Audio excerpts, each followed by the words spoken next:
those who want to, permit this type of suppression, argue, well, people are so easily tricked by lies. I think we discount the power of truth to, eventually climb its way to the top. And, I think however convincing a false argument is, it's much better to allow the truth to dispel it as opposed to just try and suppress it. Well, I mean, they have a nasty habit of telling you exactly what they're doing and then saying the opposite of the truth. And the fact is, yes, getting to the truth is a messy process, but the truth does tend to out in a level playing field. Mm-hmm. And the problem is not that people are so easily persuaded by lies. That's certainly true in the immediate, right? But in the long term, I mean, look at what happened with DarkHorse. We discussed a lot of things that were apparent if you had a biologically sophisticated perspective, and people heard it. And the point was they had to avail themselves. YouTube had to avail itself of extraordinary rights in order to prevent that information from spreading. And, demonetizing us was clearly a threat to our economic well-being, designed to persuade us to stop talking about certain things. But it didn't work. And so now they've resorted, our numbers, despite the fact that it is evident to us when we walk around in the world that we are reaching a large number of people, our numbers do not reflect it. And this is something people who do not have a large channel will not intuit. But it is very apparent when you are being shadow banned or otherwise having the information about your channel altered, you feel it, right? You feel the numbers go suddenly flat.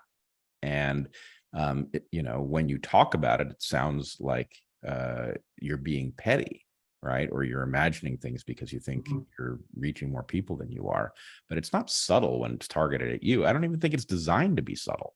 I think it is designed to create a sense of futility, and one has to ignore it. But the power of these entities is so asymmetrical, right?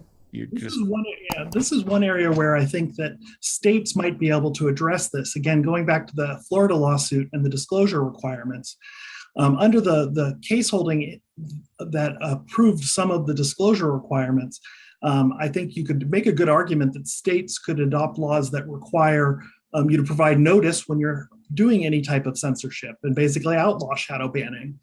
Because I do think shadow banning is the most nefarious. I mean, it's secret censorship. It's the most nefarious form of censorship. And, and I don't think you can say you're doing it in good faith if you're doing it secretly. And therefore, I think that Section 230 does permit states to enact certain laws that aren't inconsistent with it. And the Florida lawsuit shows that some of those disclosure requirements can survive a challenge.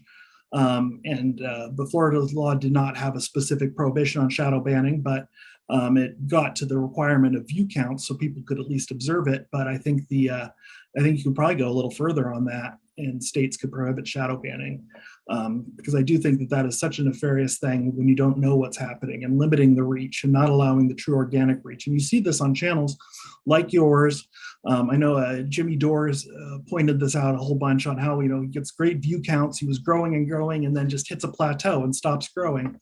Yep. No, it's exactly what it looks like. Our numbers have been flat for half a year or more. It's shocking how clear it is that some new force has been applied. But I like your idea of states addressing this. And I would point out there are numerous examples where, because of the globalized nature of our system, a single state or a single nation, in the case of larger issues, enacting wise regulation can often force the issue, right? California forced emissions regulations that, they were necessary. I grew up in LA, and my God, the air was disgusting. And the fact is, California enacted some regulations, which, yes, people still grumble about, but wow, the quality of life that improvements that came from that were spectacular. And the fact is, California had a big car market. So you'd be crazy to make a car that couldn't be sold in California. So people just, lived by the standard even where they didn't have to. In the case of, do you really want to have a social media platform that you can't watch in Texas? No. So, that means the ability is there. Once you require social media companies to build the infrastructure to meet those obligations, even if it's for one state, it's easily scalable. So it's not a bigger burden on the social media companies either, as far as the infrastructure to do it. And if you get a couple states like Florida and Texas enact something like that, that's going to be, those two big states are going to be enough to, I think probably tip the balance on it. We'll see. Obviously, courts will, we just have one court ruling. It's a appellate decision, so it's good in that sense. But, courts may look at them differently, different courts. But I think it's at least a good start, and it's an area. And because the 230 does specifically allow state regulations that are not inconsistent, it's definitely a possible avenue to try and at least get to one of the problems. And I think shadow banning. I do think if we could end shadow banning, that would. I think that would go far because, one of the things about, when they have to censor openly, there's, the Barbara Streisand effect of, once it's being censored, everybody wants to see it. And, yep. I think that would be at least a little step in the right direction that doesn't actually require amending Section 230, because I think trying to amend Section 230 at this point is too hard with how Congress is right now. Obviously, they can't do anything that's controversial. So, well, I do think that I have a principle I like, which is read the books they seek to burn. And I think in this environment, given what's afoot, we have an obligation as citizens to do this. And, some of that stuff may be garbage, but in that garbage there's going to be the things you need to know, and you should pursue them. Yeah, it's one of the things that I've thought that's always weird is a lot of conspiracy theories get demonized and suppressed, but then the whole flat Earth conspiracy theory seemed to be amazingly promoted. And so it's just made me think it's less valuable because no one's trying to suppress it. It was so ridiculous that nobody bothered to suppress it. Yeah, it's an odd one because you can demonstrate to yourself that the Earth can't be flat. So I do wonder why it suddenly showed up. But nonetheless, here we are on a very round Earth. And well, there's no effort to suppress it, and you've got the ancient aliens is, promoted, again, something nobody bothers to suppress. And that's the flip side of read the books they want to burn. Also look at what they don't care about and compare it. Yeah, I would agree. One last point I wanted to make, and then anything that you think should be on the table here, we'll go with that. But the part of the shadow banning issue that it's uncomfortable to talk about. Heather and I ended up doing what we've done. We scrambled when our very successful run as professors came to a sudden end as a result of lunacy. And so we ended up accidentally becoming, something else in the world, including podcasters. And then that got ended by not ended, but it got demonetized by a related kind of lunacy. But what people, I think, don't really intuit is how directly this shadow banning and all of its analogs impacts one's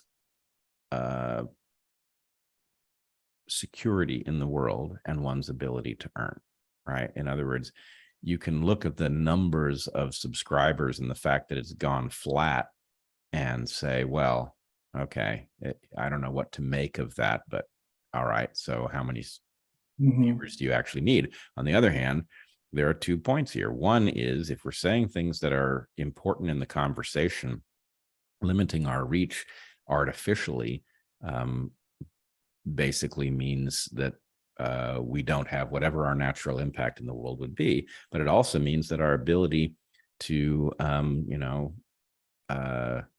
to make our way in the world is severely impacted, right? And we will never know how severely impacted it is without, we would have to sue Google in order to get discovery to find out how severely they had been altering our view counts, and and they had changed our access to an audience, right?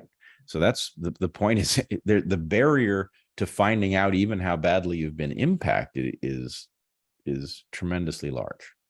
Well, it's just contrary to all of the values we look at in this country. The First Amendment is supposed to protect the marketplace of ideas, and just American value of, if you get out there and hustle hard, your fate is in your own hands to a certain extent, and if you work your best, you're going to make it, is a general belief. And shadow banning totally goes against this. I mean, we saw when you guys were, what happened at Evergreen, well, that created a bunch of media, and it gave you a new platform, a new ability to promote yourself to a wider audience. And so that's the marketplace of ideas, in effect, working properly. But shadow banning, because it's secret, because you can't see it, it's just so contrary to it says that, as hard as you're going to work, we're going to hold you back in the secret way, and you aren't going to be able to get there. It's like the type of things that at least we imagine happened in the South, as far as whispering of, oh, this person is too friendly to the minorities, so we're not going to go to their business and stuff. It's that, hidden secret, unfair, inherently unfair limitations. And it's just so contrary to everything. And I think if we could address it in a way, I think it would be at least a step in the right direction. And I certainly think it's the most nefarious aspect of censorship that's going on. Yeah, well, I mean, these things are bad enough when it's a whisper campaign, but a whisper campaign is one thing. A corporate government secret hybrid is quite another, and really we have to be incredibly careful not to burn out the claim. People will just get used to hearing what this implies, and they will stop paying attention. But when this happens in history, what comes next is historic tragedy. And this is the moment to avoid the historic tragedy by recognizing that it's not going to goose step this time, right? It learned the lesson. Goose stepping is out, but the tropes, they're there. No, it's something that should not be ignored. The First Amendment protects everybody's views. You're supposed to protect the least popular views with it, and it always comes around. I mean, it may be that certain people can think they have comfort because their side is not being censored as much as the other side, but it'll all come around. Once that power is once you lose your First Amendment rights, everybody is going to suffer from it. So I think it's, everybody needs to recognize that, threats. I mean, if you look at the censorship in the 2020 election cycle, I mean, if there was shadow banning of the Trump's, pro-Trump stuff, that's clearly swaying an election. It certainly looks like, campaign contribution type activity. But that, once you permit that, then that could be used to suppress your candidate next time. I mean, nobody should be taking comfort in just because they don't like the people who are being censored. Yeah, I mean, it's almost too easy. Had they been censoring things that were truly wrong, this would still be a disastrous, dangerous signal. Mm-hmm. The fact that what they censored has so quickly been vindicated, right, says not only is it wrong to censor, wrong and dangerous, but these people cannot be trusted to even decide what's good and what's bad. They're censoring actual information and they're promoting misinformation.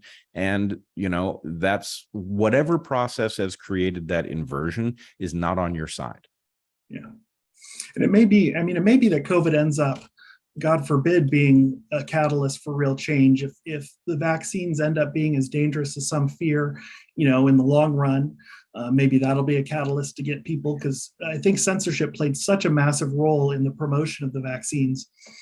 Yes, but it's a double-edged sword, because to the extent that these things are at the very least far more dangerous than we were led to believe in the first place, and the information that suggested that they were at least extremely risky, because that information did exist, the incentive for them to continue to censor the discovery of the truth is through the roof. It's just, that's why, depending on how dangerous they end up actually being, I think there's a breaking point where they only can suppress it so much. I mean, if you can get anybody to watch, just a reel of all of the young athletes who've died on pitches, in the middle of games or whatever, shortly after getting the vaccine, you see a certain number of those, and it starts to be hard to ignore. Obviously, we aren't there yet, and I'm not saying that those are necessarily caused by the vaccine or not, but I'm just trying to say that I can imagine a level of evidence that becomes too hard to suppress. Yes. On the other hand, what I fear is that although you couldn't suppress the pattern on its own, if you falsely portray the pattern, you punish and economically cripple anyone who points out that that's what's happening. The point is, let's put it this way. From the Nixon era, I believe it's from the Nixon era, we got the term plausible deniability. What we now have is implausible deniability. It doesn't have to be plausible. It just has to be forceful enough that most people know not to touch it. And I worry that the number of individual tools that have come together at the disposal of one ideology is so powerful that we have to realize that those tools are not only being used against the fundamental truths, but they're being used against the process that would normally reveal it. Yeah, no, I mean, it's definitely, it's an uphill battle.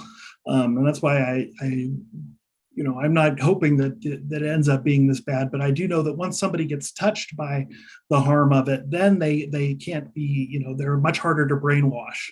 If you look at, all of the former, not former, but people on the left who have seen the harms of wokeness and such, because they've been touched by it. Like you as an example, you were touched by it, and then now you're immune from that level of brainwashing. I think, the more people have a personal experience with tragedy from the harms from the vaccine, the more people will be immune from this type of stuff. And it's going to have, if it gets bad enough, God forbid, it'll hit a breaking point. Yeah, and we do see people, whatever they're willing to say, people are not lining up to get inoculated. Because you've seen the tide turn there. Yep, sure did.